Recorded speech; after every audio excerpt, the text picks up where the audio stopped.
prosperó, salieron adelante y conocen el Dios de la prosperidad. Y si bien Dios prospera, Dios sana, Dios bendice, Dios es mucho más que eso. Por eso el apóstol decía, es necesario que prediquemos todo el consejo de Dios, no solo una partecita.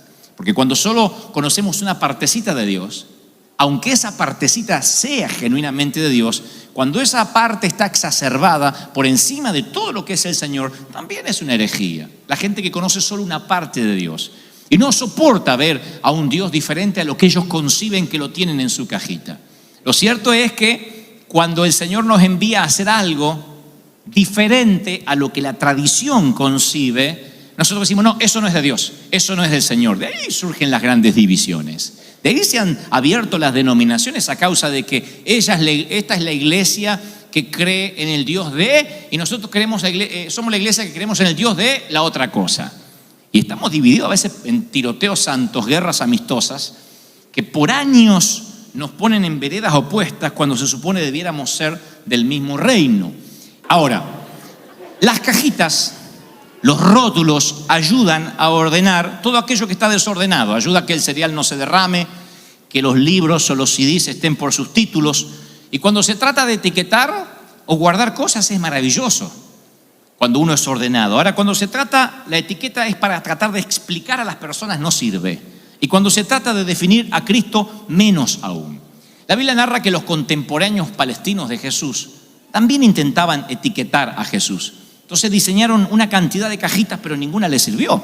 Lo llamaban revolucionario, pero resulta que Jesús decía que había que pagar impuestos. Lo tildaron de carpintero simplón. Sin embargo, les tapaba la boca a los eruditos y a los teólogos de la época. Fueron a ver cómo hacía milagros, lo desafiaron a que haga milagros y se rehusó a complacerlo. Era un judío que atraía a los gentiles, a los mundanos. Que le escapaba a predicar en las sinagogas y prefería la calle y codearse con gente de baja reputación o prostitutas. Un hombre que se codeaba con lo peor de la escala social de la sociedad de aquella época. En una sociedad dominada por los hombres, él reclutaba mujeres. Hablaba como un rey, pero vivía como un peregrino. Y la gente, cada vez que lo quería etiquetar, no podía etiquetarlo. Querían decir, es un profeta, no, es Elías, no, es un sanador, es un milagrero. No podían etiquetarlo. Ni podían etiquetar su manera de hacer milagros. Creo que los discípulos dirían, ya sé cómo hay que sanar ciegos, hay que escupir. Y andaban todos escupiendo así, salivando y haciendo barro. Pero Jesús, para el otro milagro, ya les cambiaba la estrategia también. Así que no podían ni etiquetar la forma en que él hacía los milagros. Los confundía, no podían rotularlo. Y hasta el día de hoy la gente sigue queriendo etiquetar a Jesús, poniéndolo en una cajita. Y reducimos a Jesús a un puñado de doctrinas. Nosotros creemos que tenemos siempre la receta, que si la mezclamos correctamente, Jesús va a aparecer. Ese es el riesgo que tenemos los pastores. Porque decimos, bueno, para que el Señor esté aquí en su presencia manifiesta hay que cantar, Santo Espíritu, bienvenido, y ahí ocurre algo. Y cuando uno quiere etiquetar y decir, ya tengo la fórmula, el Señor no aparece. El Señor dice, búscame por otra parte. Por eso la Biblia lo describe como, o lo tipifica o simboliza al Espíritu Santo como una paloma. Una paloma es imposible acercarse sin que se espante. Es imposible casi domesticarla, porque a pesar de que es mansa, uno nunca puede saber por dónde va a volar, por dónde va a aparecer. Y el Espíritu Santo es tan impredeciblemente asombroso que cada día tenemos que redescubrirlo. Y cada día descubrimos una faceta nueva. Y los que dicen, yo conozco a Dios porque hace 20 años vengo a la iglesia, todavía no has conocido, ni has visto, ni has oído, ni has subido a tu corazón lo que Dios tiene para tu vida, para esta iglesia, para Orange County, para el sur de California. Alguien tiene que decir, amén, lo creo de corazón. ¡Aleluya! Ahora, yo sé que todos queremos un Dios que podamos manejar, controlar y hasta decir lo que nos gustaría que Dios dijese. ¿Se acuerdan cuando yo les conté que tenía un pastor alemán? Siempre aclaro, no un perro, un pastor alemán, un pastor nació en Alemania. Un hombre muy sabio, no era un ignorante, un neófito, era un hombre conocedor de la Biblia como pocos, había estudiado toda la vida.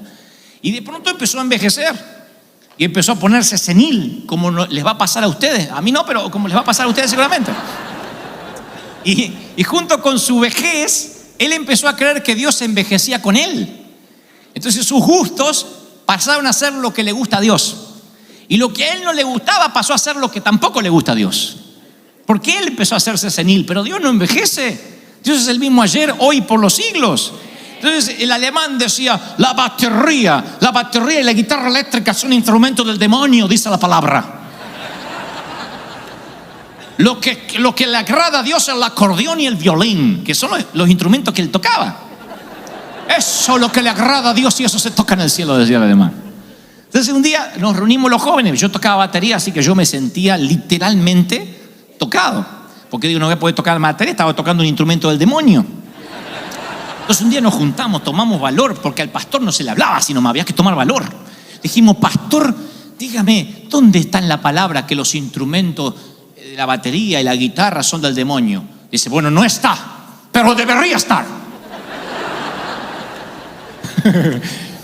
Porque a él le gustaba, se ve que había buscado en toda la Biblia, ¿no? Y Satanás cayó desde el cielo con la guitarra eléctrica, pero como no lo encontró, dijo, debería estar.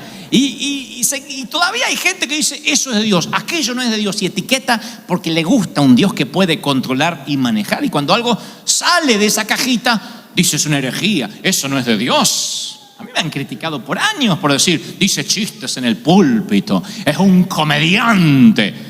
Ahora, si yo dijera, aleluya, tengo una palabra, dirían, ¿qué autoridad tiene el pastor? Si yo pongo cara de estreñimiento de vientre así, digo, esa cara de... No voy a decir más, voy a meter la pata, pero si yo pongo esa cara, dice, ¿qué autoridad el pastor? Y sabes que se paró una mamá con el nene que empezó a llorar. Le dijo, saca a ese nene de acá. ¡Qué autoridad! Porque en el subconsciente es que si está muy enojado y que si sale así con cara de estreñimiento fecal es porque la unción lo agarró. Y si no, no está ungido. Y mucho por querer pertenecer a esa cajita nos hemos esforzado por impostar la voz. Lo reconozco. Tengo algunos mensajes por ahí cuando empecé a predicar que yo impostaba la voz, me paraba de determinada manera porque digo, si no, no me van a tomar en serio. Los bigotes no me crecían, así que tenía que aparentar que era un tipo grande y serio. Hasta que descubrí que Dios me había hecho así, que Dios nos hizo así, originales, únicos, que cuando nacimos rompió el molde y dijo, no habrá otro igual. No hay posibilidad que te cruces con alguien igual a ti en la acera, nunca jamás en la vida. Eres único. Eres único, y cuando Dios nos hace único es justamente para que no pongamos en la cajita de la religión lo que Él es, que también es único, es algo que heredamos de Él. Dios es único, es el Dios de Abraham, el Dios de Isaac, el Dios de Jacob, el mismo Dios, pero un trato único para cada quien. Abraham, Isaac, Jacob. Ahora, oigan esto. Pedro, Juan y Jacobo se ve que lo habían puesto en la misma cajita a Jesús. Imagino yo, porque si no el Señor no los hubiese llevado a esa expedición que los llevó a una expedición muy particular que está en Mateo 17, dice, 6 días después Jesús toma a Pedro, Jacobo y Juan su hermano y los lleva a un monte alto y se transfiguró delante de ellos y resplandeció su rostro como el sol y sus vestidos se hicieron blancos como la luz. Y aquí se le apareció Moisés y Elías, que ya estaban muertos para todos los judíos, obviamente. Y aquí se le apareció Moisés y Elías hablando con él. Entonces Pedro, el hispano, abrió boca, dijo, Señor, bueno es para nosotros, dice mi versión Dante habla hoy, bueno es para nosotros que estemos aquí. Si quieres, hagamos 3 enramadas, una suerte de monumentos. Una para ti, otra para Moisés y otra para Elías. Mientras él aún hablaba, una nube de luz los cubrió. Y aquí una voz desde la nube que decía, es mi Hijo amado, en quien tengo complacencia. A Él oíd. Al oír esto, los discípulos se postraron sobre sus rostros y tuvieron un gran temor. Entonces Jesús se le acercó y los tocó y le dijo, levantaos y no temáis. Y alzando ellos los ojos, a nadie vieron ya, sino a Jesús solo. A mí me sorprende que todos los puntos más altos de las Escrituras parecen ocurrir en los puntos más altos de la tierra, porque Abraham ofrece a Isaac en sacrificio en el monte Moriat. Moisés ve una zarza ardiendo que no se extingue en el monte Sinaí. Elías asciende al cielo desde el monte Horeb. Cristo redime a la humanidad desde el monte Gólgota, el monte Calvario. Y la mayoría de los historiadores ubica a este acontecimiento, el de la transfiguración, que ahora se los cuento rápido, en una montaña que tiene 3.000 metros de altura, llamado Monte Hermón, que todavía se puede ver allí hasta el día de hoy en Jerusalén. Este gigantesco pico coronado de nieve era el lugar perfecto para el retiro espiritual de Jesús, Pedro, Juan y Jacobo, lejos de la multitud, lejos del gentío, del bullicio, solo los 4. A Jesús le faltaban pocos meses para subir a la cruz, necesitaba orar, así que cuando el Señor se lleva a los muchachos allí y empiezan a orar, en algún momento de la oración Jesús se transforma en una figura cósmica. Dice la Biblia, y se transfiguró delante de ellos, resplandeció su rostro como el sol y sus vestidos se hicieron blancos como la luz. O sea que el resplandor salía de cada poro de la piel y cada parte de la ropa. Marcos describiría esto diciendo, sus vestidos se volvieron muy blancos, de modo que ningún hombre en la tierra los podría haber hecho tan blancos. O sea, no era el trabajo de ningún cleaners, era la presencia de Dios. Y como dice la Escritura, Dios es luz y no hay tinieblas en Él. Él habita en la luz inaccesible. El Cristo transfigurado es el Cristo en su forma más pura. Y Pedro, Juan y Jacobo nunca lo habían visto así. O sea, a ver, lo vieron caminar sobre las aguas, lo vieron multiplicar peces y panes, lo vieron resucitar muertos, detener al viento con su voz, pero nunca lo habían visto como una antorcha encendida. Vieron a Jesús como nunca lo habían visto. Es como si como si el Señor les hubiese hecho un tour por el cielo, pero sin moverse del sitio. Eso fue una experiencia 4D, 5D, todas las D que se puedan imaginar. De repente se transformó en una antorcha encendida, pero recién Jesús estaba precalentando, porque ahora aparece Elías y Moisés, uno a la izquierda y otro a la derecha. El libertador de los judíos y el príncipe de los profetas allí. Estos dos eran los próceres para los judíos. Estos dos eran los próceres, el Washington y el Abraham Lincoln de los americanos. En todos los museos y los sitios de la época habría cuadros de ellos, de haber habido fotografías. Moisés y Elías eran los próceres y aparecen allí. De pronto es como que el Señor, Dios, corre el velo de la eternidad y ellos cruzan el umbral de la eternidad y vienen hacia aquí y están allí en ese monte y en el fuego de la montaña ahí al lado del Señor. Pedro, como les dije, se siente tan eufórico con lo que está viendo que mete la pata, habla. Por eso yo les dije el domingo pasado, esto es como migraciones, contesta lo que te preguntan. Pero ahí nadie le preguntó nada. Pero a Pedro no hay que preguntarle. Pedro siempre habla, va la lengua y después el cerebro al ratito atrás. Así que él habla. Y él dice, este es el momento para redimirme, para decir algo extraordinario. Y dice una torpeza. Dice, ¿por qué no hacemos 3 enramadas? En otras palabras, ¿por qué no hacemos 3 monumentos para ustedes? Están los 3 acá. Y ahí dice la Biblia que Pedro aún hablaba cuando Dios ni lo dejó terminar. Porque lo dejaba terminar, se iba a irar Dios. Así que ni lo dejó terminar y le dice, este es mi hijo amado, a él oíd. Pero Pedro ya lo quería meter en la cajita a Jesús de los 3 próceres más importantes de la historia. Ya lo quería meter con los otros 2. Y Dios dice, no, él es el único. No dijo, es el mejor de mis hijos, es uno de mis hijos. Este es mi hijo amado, a él hoy no hay otro, no hay otro, no hay otro. Y Pedro, Juan y Jacobo ahora se sienten como tripulantes de un submarino llegando a la parte más profunda del océano. Se sienten como astronautas alunizando en la superficie lunar, llegando ahí diciendo, es increíble, han llegado donde nadie había podido llegar antes, sorprendidos. Y ven la grandeza del Señor y dice, se postraron sobre sus rostros. Claro, ante tan grandeza cósmica, se postraron sobre sus rostros y tuvieron gran temor. El fuego de la montaña los llevó al temor de la montaña. Y es un temor saludable. Es el mismo que describió Daniel a decir, a tu presencia temblaron mis piernas. Es un temor saludable.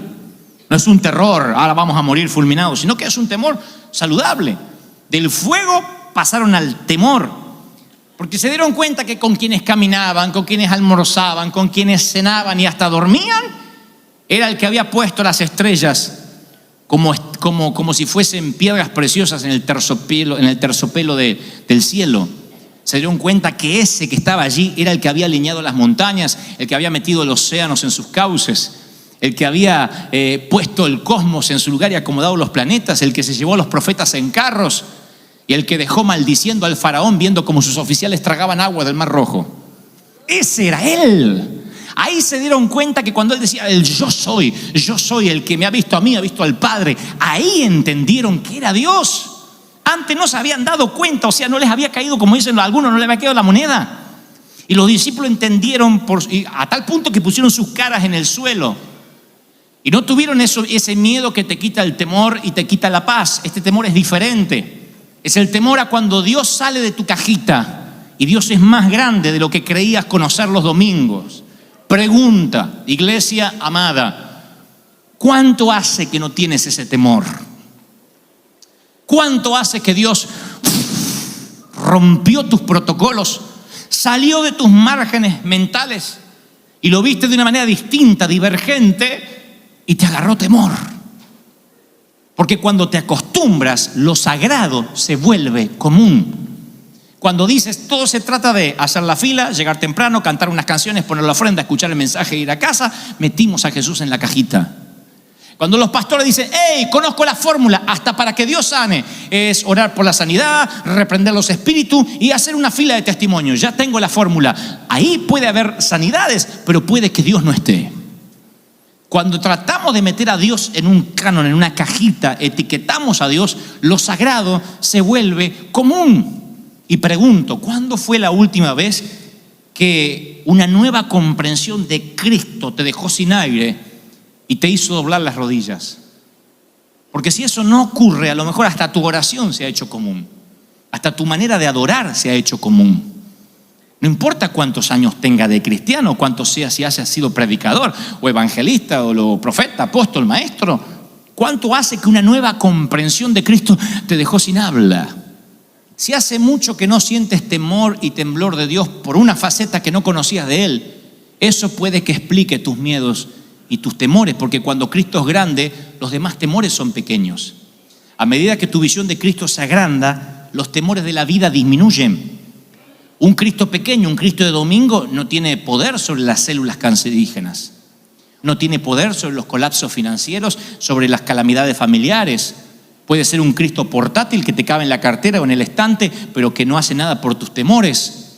Y creo que Jesús vio que sus discípulos lo estaban metiendo en una cajita, y como vio el futuro que les esperaba a sus discípulos, las persecuciones de Nerón, las cárceles de Jerusalén, las cárceles de Roma, las demandas de la iglesia, dijo, a menos que ellos vean lo que yo soy, les muestre una faceta que no hayan visto, no van a poder resistir.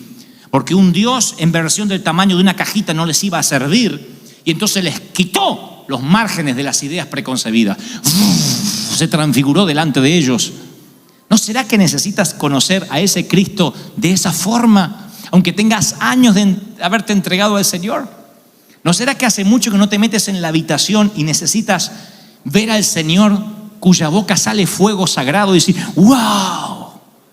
¿Cuánto hace que dice, Señor, la presencia no me envuelve? Y no se trata de decir, es que yo soy de recibir de otra forma, a mí no me gusta perder la cordura. Se trata que cuando el Señor se transfigura delante tuyo y te muestra su poder y su gloria y se ilumina, no hay rodilla que pueda permanecer sin doblarse, no hay rostro que pueda permanecer mirando hacia el frente. ¿Están conmigo, sí o no?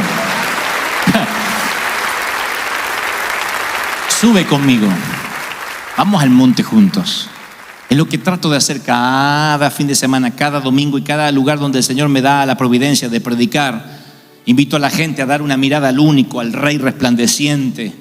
Voy a iglesias que creen que lo saben todo y me dicen cosas como, hey, predica 18 minutos, es lo que la gente necesita, ya lo sacamos por estadística. Y 1 hora de servicio, porque acá la gente si no se va enojada que tiene que almorzar. Es lo que descubrimos, más la gente se aburre y se va. Y cuando el clientelismo empieza a crecer en vez de los discípulos, cuando se trata de que la gente esté cómoda en vez de adorar al Rey, Jesús se hace cada vez más chiquitito, más chiquitito, más chiquitito.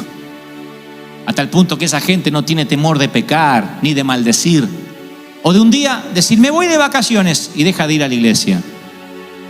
O con la misma seguridad que hoy alaba a Dios, mañana dice, me enfrié, me fui al mundo. ¿Ustedes creen que los discípulos, específicamente Pedro, Juan y Jacobo, se habrán enfriado después de ver esta tamaña revelación? Cuando estás allí delante de Él y descubres un rey que no habías conocido nunca, todos tus temores se derriten como cubitos de hielo sobre la acera en verano. Todos los miedos al colapso, a la enfermedad, no tienes temor a nada, sientes que eres invencible.